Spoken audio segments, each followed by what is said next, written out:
We don't talk about it, but hope can be just as addictive as any drug. Not the real kind of hope, the quiet trust that life is unfolding. That's not what I'm talking about.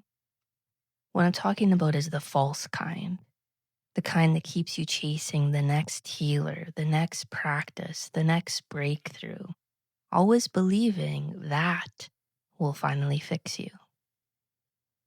This addiction hides in plain sight. You tell yourself you're on the path, you're growing, you're doing the work, when underneath, there's a restlessness that never goes away. The mind whispers, maybe the next book, maybe the next retreat, maybe the next mentor.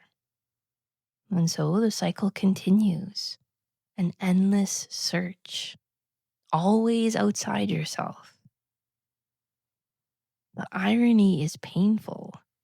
The more you chase, the emptier you feel.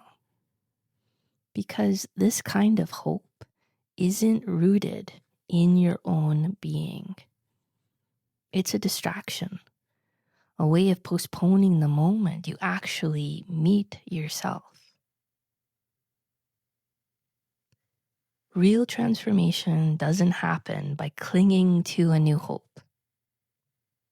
It happens when you stop running, when you let yourself sit in the raw honesty of where you are, without a promise of escape.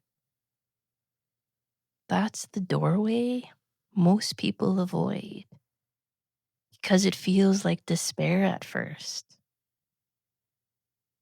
But what you find underneath is freedom. When you stop outsourcing your hope, you discover something shocking. You don't need saving. You don't need the next answer.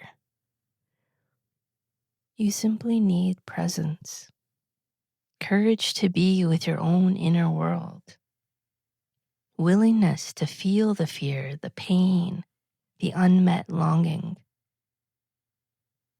That's when a new kind of hope can emerge, not the chasing kind, not the addictive high, rather a steady pulse of life moving through you. A hope that doesn't depend on outcomes because it isn't about the future at all. This is the hope no one talks about, the hope that lives in you, not in the next thing you reach for. And once you taste it, the old addiction loses its grip. Thank you for being here. If something here moved you, let it stay with you. And if you'd like to keep exploring in community, you'll find a link to the Alchemy Circle below.